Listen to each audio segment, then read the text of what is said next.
Okay,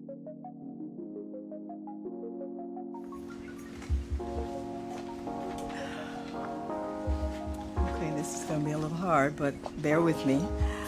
Can you hear me? Okay, my name is Sharon Styles, and I am the great-granddaughter of Harvey Shaw and the great-great-granddaughter of Bess Shaw, two of the 435 names that are on that monument. I stand here today on behalf of all the descendants of Bess Shaw, Harvey Shaw, Jack Shaw, Friday Shaw, and every one of those brave men, women, and children who left Kingstree in January of 1867, traveled to Charleston, boarded a ship, sailed to Galveston, and then boarded a train to Marlin Falls County, Texas, in search of a better life. I came all the way from California to honor them, to recognize their courage, and to say that their descendants are indeed living those better lives. If you do not remember anything else said here today, please remember, this is not just a nice story about some people who lived more than a century ago. This is our story. This is our legacy. This is our history, and these are our direct ancestors. It's personal to me, and it's personal to all of those who descend from those daring pioneers who went to Texas. I've been on this Shaw family journey off and on for nearly 40 years.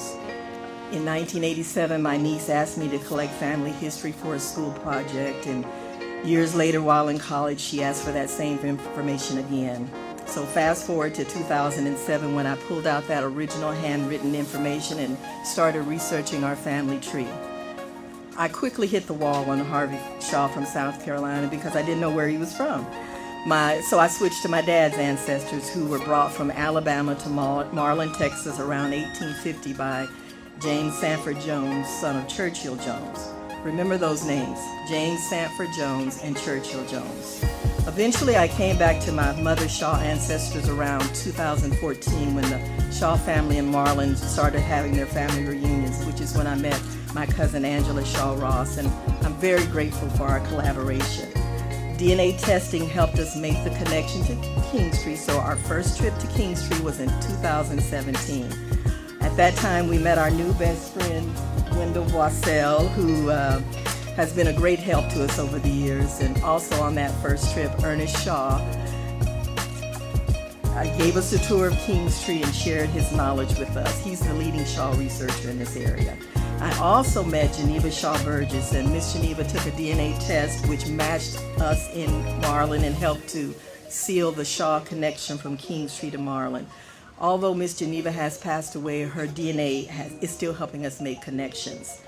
Our second trip to Kingstree was in 2019, and our third trip was in 2021.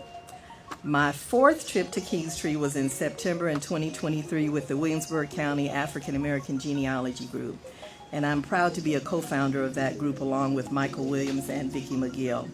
But just prior to that trip, I reached out to the new International Museum in Charleston to ask for help in locating transportation records in the Freedmen's Bureau.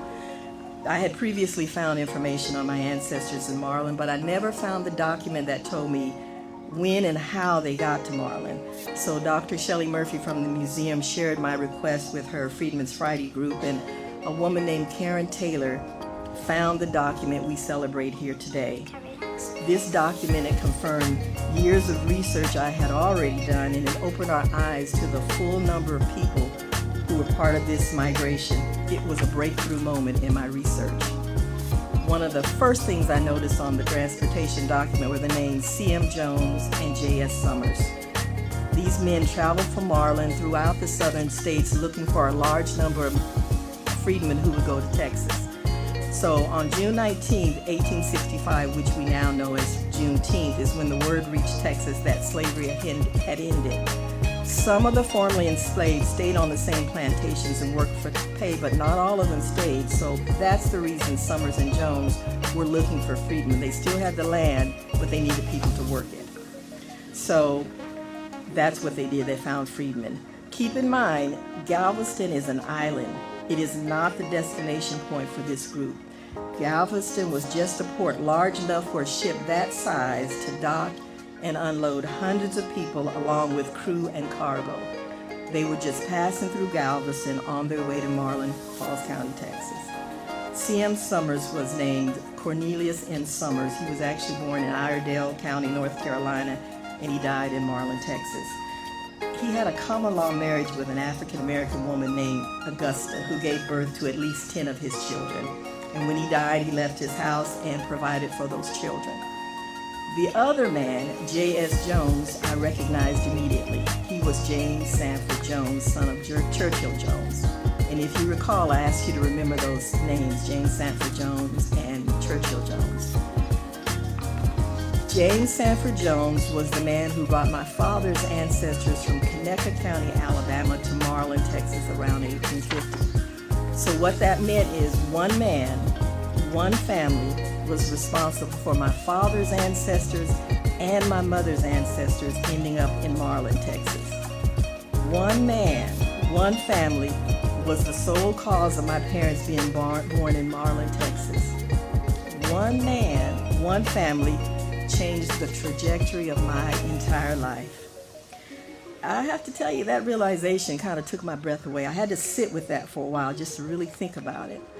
But my mother and all of her siblings, there were 15 of them, they've all passed away, and my father and all his siblings, except one, have all passed away. So I don't have the opportunity to share this with them. So, again, if you do not remember anything else said today, please remember, this is not just a nice story about some people who lived more than a century ago. This is my story, this is my legacy, and this is my history. Personal to me, and it's personal to all those who descend from those adventurous trailblazers who went to Texas. An interesting fact about James Sanford Jones is that he was labeled a lifelong bachelor, but you can see where this is going. Jones also had a common law marriage with an African-American woman who gave birth to at least 3 of his children in Marlin, Texas. And yes, when he died, his will provided for those 3 children, the woman and her father. My time is short, so let me get back to the Freedmen who migrated to Texas. James Sanford Jones and his father had a plantation in Montgomery County, Texas, which is how the Tisdale family ended up out there. Falls County, Texas borders Limestone County, Robertson County, Milam County, Bell County, McLennan County, and all those areas. So it's likely those 2 men made arrangements with other landowners in that area to spread the 435 freedmen out among those plantations. Members of the Pendergrass family and others went to Bastrop County, and that, for Texas, that's relatively close. But those are the primary areas in which the freedmen initially settled before their descendants spread to other parts of the state, the country, and the world. Angela worked miracles to find information in the Freedmen's Bureau, and I built a timeline to help with the flow of ancestors. And a few things we found include, in April of 1867, after they got back, Summers and Jones wrote a letter that said, "We had a rough and tedious trip and had several deaths on the road. But our people seem well satisfied with the country, and many of them are delighted with the change." In July of 1867, just after the first crops were laid in, Albert Singletary and nearly 300 other freedmen were given permission to hold a 3-day camp meeting on the Brazos River. They reached out to Willard Lewis, presiding elder of the Methodist Episcopal Church in Kingstree, to send someone to conduct the camp meeting. That lets us know they still had memory and connection to Kingstree. Dinah Fulton, one of those who went to Marlin, stated she was 100 years old and that she was born in Africa. Just imagine the things she saw, lived, and experienced from Africa to Kingstree to Marlin, Texas. That was not the only connection to Africa we found. The Ambrose Shaw family, along with his mother-in-law, Sally McCutcheon, who went to Texas, they sold all their belongings and took $2,500 in cash and migrated to Liberia, Africa around 1884. Things did not go well for them, and they came back to Texas 2 years later. Angela found complaints of ill treatment, newspaper articles, and numerous documents regarding the freedmen. Despite these hardships, they persevered and prospered. Homes, churches, schools, cemeteries, businesses, and communities were established. Members of the Shaw family built a funeral home in Marlin Falls County, Texas, and members of the Pendergrass family built a funeral home in Smithville, Bastrop County, Texas. So let me end by saying the information we have is just too detailed to cover in this short presentation. On each of our previous visits, we've written a newspaper article for the Kingstree News, and I plan to submit an article this month, so hopefully they will run that article. My name is Sharon Styles. I am the great-granddaughter of Harvey Shaw and the great-great-granddaughter of Bess Shaw, 2 of the 435 names on the monument. I stand here today on behalf of all the descendants of Bess Shaw, Harvey Shaw, Jack Shaw, Friday Shaw, and all those determined men, women, and children who left Kingstree in January 1867, traveled to Charleston, boarded a ship, sailed to Galveston, and then boarded a train to Marlin Falls County, Texas, in search of a better life. I came all the way from California to honor them, to recognize their courage, and to say their descendants are indeed living those better lives. I would like the following Texas descendants to stand, please. Angela Shaw Ross from New Mexico, Tony Kirk from Texas, Jacqueline Johnson from Texas, David Hill from Texas. If you do not remember anything else said today, please remember this is not just a nice story about some people who lived more than a century ago. This is our story. This is our legacy. And this is our history.